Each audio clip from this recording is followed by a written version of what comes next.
প্রিয় দেশবাসী, আসসালামু আলাইকুম। আজ আমাদের পুরো জাতি গভীর শোক ও বেদনায় নিস্তব্ধ। দেশের গণতান্ত্রিক রাজনীতির শীর্ষ নেত্রী, সাবেক প্রধানমন্ত্রী ও বিএনপি চেয়ারপারসন বেগম খালেদা জিয়া আর আমাদের মাঝে নেই। ইন্না লিল্লাহি ওয়া ইন্না ইলাইহি রাজিউন। বেগম খালেদা জিয়ার ইন্তেকালে আমরা গভীরভাবে শোকাহত ও মর্মাহত। তার মৃত্যুতে জাতি এক মহান অভিভাবককে হারিয়েছে।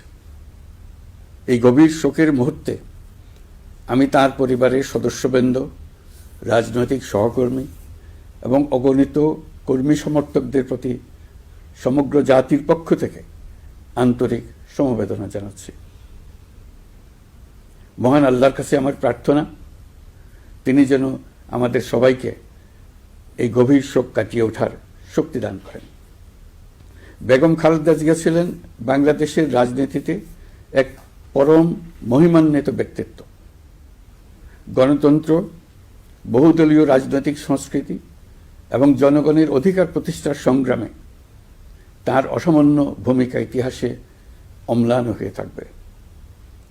স্বৈরাচার ও ফেসিবাদের বিরুদ্ধে তাঁর আপসহীন নেতৃত্ব বারবার জাতিকে গণতন্ত্রহীন পরিস্থিতি থেকে উত্তরণের পথ দেখিয়েছে এবং মুক্তির প্রেরণা জুগিয়েছে। দেশ ও জাতির প্রতি তাঁর সমুজ্জ্বল অবদান জাতি চিরকাল শ্রদ্ধার সাথে স্মরণ করবে। তাঁর দীর্ঘ রাজনৈতিক যাত্রা